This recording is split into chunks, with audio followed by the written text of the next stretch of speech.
Batman Arkham City, Part 8 Aftermath, Gotham City, New Jersey, Monday, January 18th, 2021. It was a cold and bitter dawn in Gotham City as the sun was starting to slowly rise. Bruce Wayne had been through a terrible night. His plan to shut down Arkham City succeeded, but at a heavy price. Talia was dead, but the Joker was finally dead himself.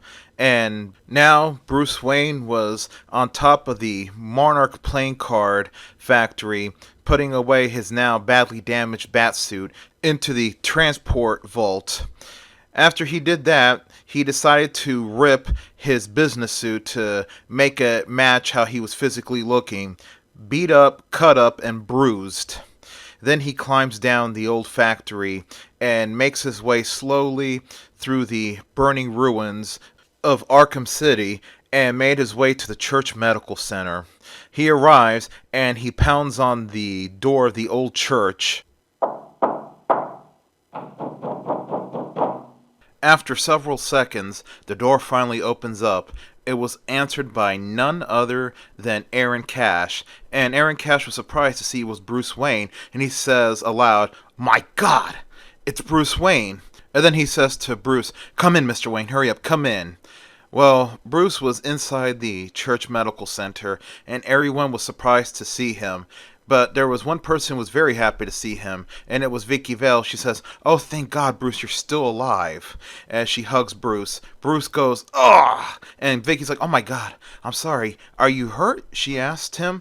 And Bruce says, "Yes, I had a very bad night here. Every criminal was after me. If it wasn't for Batman, I would have been dead," says Bruce.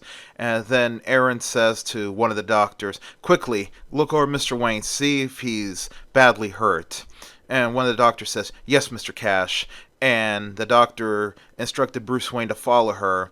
And Bruce did. Once he laid on the exam table, he was given a very thorough look over and even a couple x-rays. And afterwards, he was given a clean bill of health with the doctor saying to Aaron Cash, "Well, Mr. Wayne is very fortunate.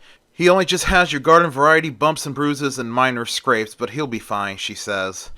And Bruce like, "Oh, thank you." And Aaron Cash was like, "Oh, thank God." And Vicky Vale was very relieved too. Well, another person walks up to Bruce. It was none other than the disgraced mayor, Quincy Sharp. And he says to Bruce Wayne, "Oh, Mr. Wayne, I am terribly sorry about what happened to you. I had no control over what happened." And Bruce says, "Can it, Sharp?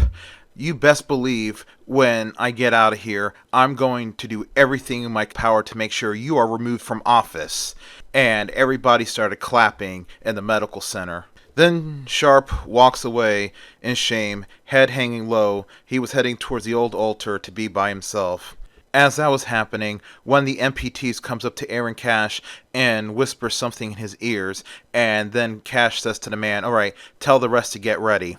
And then Aaron Cash tells Bruce, Vicky, and the doctor attending to him, saying, "Good news. The police are coming inside to get us all out of here, so let's get ready to be rescued." Bruce lets out a smile, and Vicky was excited, and she says to Bruce, "Oh yes, we're finally getting out of this horrible place." And then she says to Bruce, "I wonder how many people died in this attack." Bruce says, "I don't know and I don't care. I just want to get out of here. I just want to be back home by myself." And then Vicky says to Bruce, "Oh, Bruce, you always like to be by yourself. Let me come home with you." And then Bruce says, "No, Vicky, I really need to be by myself. I'm probably just going to sleep through most of the day," he says to her. And Vicky says, "Fine, Bruce. You know, one of these days you're going to realize that you're going to need people," she says. Bruce smiles at her and he says, "Vicky, I know, I do, but trust me, today is going to be one of those days." And he says to her, "Vicky, I'm just thankful you're still alive." And then she smiles and gently hugs Bruce and kisses him. Well, the gates of Arkham City open, and several of the police armored personnel transports come in, along with several police vans, their job to rescue all the innocent prisoners in the prison. And eventually, the people like Bruce and Vicky and all the medical personnel and medical protection team in the church medical center were rescued, along with the undercover police officers that Batman saved earlier in the night, and all the political prisoners in the shantytown. Later on that morning, at the Gotham police station, it was 8 o'clock in the morning, and Bruce was there. Of course, the police were keeping the reporters away that wanted to ask Bruce a million questions about what was going on in the prison and how he survived. Well, eventually, one of the officers comes up to Bruce Wayne. He says, "Mr. Wayne, the person that's come to pick you up is here." Bruce looks at the person that came to pick him up as he was walking right up to him, and it was none other than Dick Grayson. Bruce smiles and says, I was expecting Alfred. And Dick says, "Sorry, Bruce, Alfred stayed home to make sure everything was ready for your return." And then Bruce gets up, and the two men were escorted to the back area where Dick was told to park at because of all the reporters out in front. So the two men get inside Dick Grayson's Dodge Ram, and then Dick drives Bruce Wayne home to Wayne Manor. On their way home, Dick was asking Bruce everything on what happened. Bruce was very open to Dick, and he explained to him the nightmare ordeal that he had to go through in Arkham City. Eventually, Bruce broke down crying, saying to Dick that Talia was dead, and he realized now, too late, that he really loved her. Dick comforted Bruce, and then after Bruce quit crying, then he explained to Bruce everything that happened in Gotham City during the night when he was in Arkham City. Soon, Dick Grayson's pickup truck pulls up to Wayne Manor, and both men saw another car there they knew who it belonged to.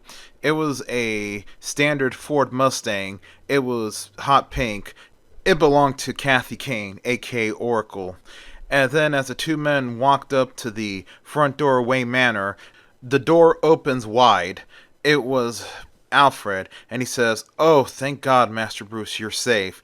He guides Bruce Wayne into the house, and then he tells Bruce, "Master Bruce, I just fixed you a hot bath with some Epsom salt." Bruce thanks Alfred, and on his way up the stairs, he sees Kathy Kane, and Kathy runs down to him and says, "Oh, thank God, Bruce," as she hugs him. And then Bruce says, "Give me a minute, guys. Let me just go and soak in the bathtub and clean myself up." And Kathy says, "Okay, Bruce." And then Bruce makes his way upstairs. He takes off his torn business suit and gets into the hot bath. He let the hot bath do its job of soothing him. After he was done, he drains the bathtub, and then he takes a hot shower to wash his hair. Then afterwards, he puts on his bathrobe and walks downstairs. And Kathy asks Bruce, "How are you feeling now?" Bruce says, "I feel like crap." "Oh, I'm glad it's over," he says to her. So Bruce makes his way to the couch in the living room, and he lays down on the couch with his giant fur blanket to keep him warm. And in the living room was a giant fireplace, and the fire was raging. The heat coming from the fireplace was nice and warm, along with the blanket. Dick had the TV on to one of the local news stations that was just talking about the whole catastrophe with Arkham City. And as Bruce was laying down relaxing, Alfred comes up to him and says, "Master Bruce, would you like some breakfast?" Bruce says, "No, I'm not hungry, Alfred. Not hungry at all." Alfred acknowledges him and then goes to ask Dick and Kathy what they want for breakfast. Both of them told him what they want, and as Alfred went to the kitchen, Bruce began to drift off into sleep. And as Bruce had fallen asleep, he had bad nightmares about Talia's death, about the Joker, about Hugo Strange. Then he wakes up. He rubs the sleep from his eyes and sits up straight. And Dick says to him, "Well, good morning, Bruce." Bruce says with his raspy, sleepy voice, "Hey, Dick, what time is it? How long have I been asleep?" Dick looks at his smartwatch and he says, "It's 12:15 in the afternoon." And Kathy says to Bruce, "You've been asleep for 3 hours and 15 minutes. Bruce is like, "Man, I really needed that sleep," he says to his friends. And then Dick says, "Well, Bruce, while you were sleeping, it's been a non-stop circus on TV. The mayor has locked himself up in his mansion. Commissioner Gordon has disappeared with the Joker's body. And Vicky Vale and Jack Ryder have been on TV all day talking about what happened inside the prison. And then Kathy says to Bruce, and the media has been trying to reach you all morning. They've been at the gates of the manor, and they've been calling your phone, and they've been flying over the manor trying to see if they could see you. Bruce picks up his smartphone and sees that there was 40 missed calls. And then Bruce clears the log and gets on his social media and writes a brief message on social media detailing the hell he had been through in Arkham City and how it was a miracle that he survived the night. Later, Bruce calls one of the news stations and gives a video interview on the ordeal he experienced in Arkham City. The interview was no more than 15 minutes, and after the interview, Bruce and his friends waited for the press conference at 5 o'clock in the afternoon with the commissioner. When 5 o'clock came, the commissioner came up and was given the details on Arkham City, the pending arrest of the mayor, and how the transition of power was going to be handled, and how the National Guard were going to run Arkham City until all the surviving prisoners are brought on temporary prison barges, and then they'll be transported to the reopened Blackgate and Arkham Asylum. And one reporter asked the commissioner, "What about Tiger, Commissioner?" And then the commissioner says, "Well, Tiger is shut down. They are no longer allowed to operate in Gotham City, and we're still deciding whether Tiger will still face charges." And another reporter asked whether the Joker was truly dead, and the commissioner answered the reporter, "Yes, he is. We have positively ID'd him." And then another reporter asked the commissioner whether the governor was coming to Gotham City, and the commissioner answered, "Yes, the governor is coming here tomorrow morning." And finally, one reporter asked the commissioner what was the final death toll of Arkham City. And the commissioner says, "We don't know. We haven't begun to search for bodies. We have just now contained a fire in the northeastern section of the super prison." Afterwards, the press conference was over.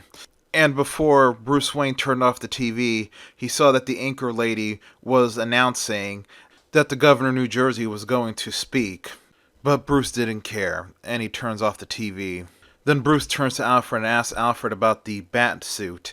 And then Alfred says to Bruce, "Well, sir, I had the bat plane retrieve the mobile bat suit vault, and I looked at the bat suit, sir, and let's just say, even if I could repair it, the damage is so extensive it'll be compromised," he says to Bruce.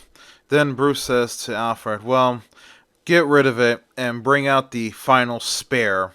Alfred answers, "Yes, sir." And then Dick asks Bruce, "So, Bruce, you want me to cover for you while you take the rest of the week off?" And Bruce says, "I greatly appreciate that, Dick." And then he asks Dick, "What about Bloodhaven?" And Dick says to Bruce, "Don't worry about Bloodhaven, Bruce. I'm sure they'll be fine without Nightwing for a few days."